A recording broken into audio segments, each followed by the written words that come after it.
ഇത് മാസ് മോട്ടോഴ്സിൽ നിന്നാണ്. Honda ആക്റ്റീവോ 125 BS6 model വണ്ടി. നമ്മൾ ജനറലായിട്ട് സർവീസ് കാര്യങ്ങളൊക്കെ ചെയ്തായിരുന്നതാണ്. അതിന് ശേഷം വണ്ടിക്ക് ഒരു മിസ്സിങ് കംപ്ലയിൻറ്റ് കേസ് പറയേണ്ടായിരുന്നു. ഓൾറെഡി വർക്കിന് മുമ്പ് കസ്റ്റമർക്ക് ഓൾറെഡി കംപ്ലയിൻറ്റ് ഉള്ളതാണ്. പക്ഷേ നമ്മൾ കംപ്ലയിൻ്റായിട്ട് പറഞ്ഞിട്ടുണ്ടായില്ല. ഇപ്പോൾ നമ്മളിവിടെ ലോക്കൽ കുറച്ച്, അതായത് വണ്ടി ടെസ്റ്റ് ഡ്രൈവ് നിസ്സാര ചെറിയ തോതിലാണ് നടത്തുള്ളൂ. കാര്യമായിട്ട് കിലോമീറ്റർ കണക്കിന് നമ്മൾ ഓടിച്ചു നോക്കില്ല. അപ്പോൾ അങ്ങനെ ഒരു കംപ്ലയിൻ്റ് ഉണ്ട്. അപ്പോൾ നമ്മളത് റിപ്പയർ ചെയ്യാൻ വേണ്ടിയിട്ട് നമ്മൾ കയറ്റിയിട്ടുണ്ട്. സാധാരണ നമുക്കതിന് മെയിനായിട്ട് വന്ന കംപ്ലയിൻ്റ് എന്ന് പറഞ്ഞാൽ ഇതിന് 1-2 ഐറ്റംസ് നമുക്ക് മാറ്റേണ്ടി വന്നിട്ടുണ്ട്. അതായത് നിലവിൽ നമുക്ക് അതിൻ്റെ ഇഗ്നിഷൻ കോയിൽ, അതായത് പ്ലഗിലേക്ക് പവർ സപ്ലൈ ആണ്, ഈ ഒരു കോയിലും ഈ പ്ലഗ് അസംബ്ലി നമുക്ക് മാറ്റിയിടേണ്ടി വന്നിട്ടുണ്ട് കേട്ടോ. പിന്നെ അതേപോലെ തന്നെ ഫ്യൂൽ പമ്പിൻ്റെ ഉള്ളിൽ തന്നെ ഫിൽറ്റർ, ഈ ഫിൽറ്ററിൻ്റെ പ്രോബ്ലം കൊണ്ടും നിലവിൽ കംപ്ലയിൻറ്റ് കാണിക്കും. ഇപ്പോൾ നമുക്ക് കോയിൽ അസംബ്ലിയും പ്ലഗും മാറ്റിയിട്ട് കഴിഞ്ഞപ്പോൾ കംപ്ലയിൻറ്റ് റെഡി ആയിട്ടുണ്ട്. പിന്നെ നമ്മളിത് മാറ്റിയേക്കണതിൻ്റെ കാരണം എന്താ വെച്ചാൽ നിലവിൽ ഫ്യൂൽ പമ്പിൻ്റെ ഫിൽറ്റർ നമ്മൾ 30,000 കിലോമീറ്ററിൽ മാറ്റേണ്ടതാണ്. അതിൻ്റെ ചെറിയൊരു വലിയുടെ വ്യത്യാസം കാണിച്ചത് കൊണ്ട് കൂടിയാണ് നമ്മളിപ്പോൾ ഇത് മാറ്റിയിട്ടാണ് കേട്ടോ. അപ്പോൾ ഇവിടെ നമുക്ക് ഫ്യൂൽ പമ്പ് എന്ന് പറഞ്ഞാൽ ഇരിക്കുന്ന യൂണിറ്റാണ്. അത് ഫുള്ളായിട്ട് അഴിച്ചിട്ട് വേണം അതിൻ്റെ ഉള്ളിൽ തന്നെ ഫിൽറ്റർ കാര്യങ്ങൾ നമുക്ക് മാറ്റാനായിട്ട്. അതേപോലെ തന്നെ നമുക്ക് ടാങ്കിൽ നിന്ന് ഫ്യൂൽ പമ്പിലേക്ക് പോകുന്ന ആ 2 പൈപ്പുകളും അവിടെ കണക്ട് ചെയ്തേക്കുന്ന 2 പൈപ്പുകൾ മാറ്റി പുതിയത് സെറ്റ് ചെയ്തിട്ടുണ്ട്. കാരണം അതിൻ്റെ ഈ സൈഡ് ചെറിയൊരു പ്രോബ്ലം കാണിച്ചിട്ട് ഈ സൈഡിൽ കൂടെ പെട്രോൾ ചെറുതായിട്ട് ലീക്ക് കാണിച്ചിട്ടാണ് ഈ കാണുന്നത് കേട്ടോ.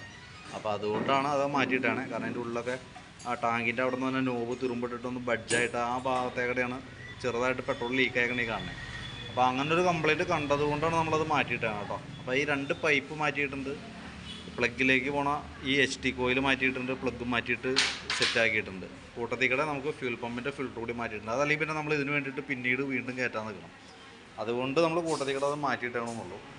ഈ ജനറലായിട്ട് സർവീസ് എന്ന് പറയുമ്പോൾ, ജനറൽ സർവീസായിട്ട് ചെയ്യുമ്പോൾ എന്ന് പറഞ്ഞാൽ നമ്മൾ പീരിയോഡിക് സർവീസിൻ്റെ കംപ്ലയിൻസുകൾ, അതായത് കംപ്ലയിൻസ് അല്ല, പീരിയോഡിക് സർവീസാണ് നമ്മൾ ചെയ്തു പോകാം. അതായത് ക്ലച്ചിൻ്റെ ഭാഗം അഴിച്ച് ഗ്രീസിങ്, അതേപോലെ ബ്രേക്ക്, ഫ്രണ്ടും ബാക്കും ബ്രേക്ക്, എയർ ഫിൽട്ടർ, അങ്ങനത്തെ ഭാഗങ്ങളാണ് നമ്മൾ ചെയ്തു പോകാം. കംപ്ലയിൻസ് ഉണ്ടെങ്കിൽ കൃത്യമായിട്ട് നമ്മുടെ അടുത്ത് പറയണം, ഇന്ന രീതിയിൽ കംപ്ലയിൻറ്റ് ഉണ്ടെന്നുള്ളത് പറഞ്ഞാലാണ് നമ്മളതും പ്രകാരം ഡീറ്റെയിൽ ആയിട്ട് നോക്കുകയുള്ളൂ. ഈ കംപ്ലയിൻ്റ് എന്ന് പറഞ്ഞാൽ ഏകദേശം നമുക്ക് 2-3 കിലോമീറ്റർ ഓടുമ്പോഴാണ് ഈ പ്രോബ്ലം കാണിക്കുക.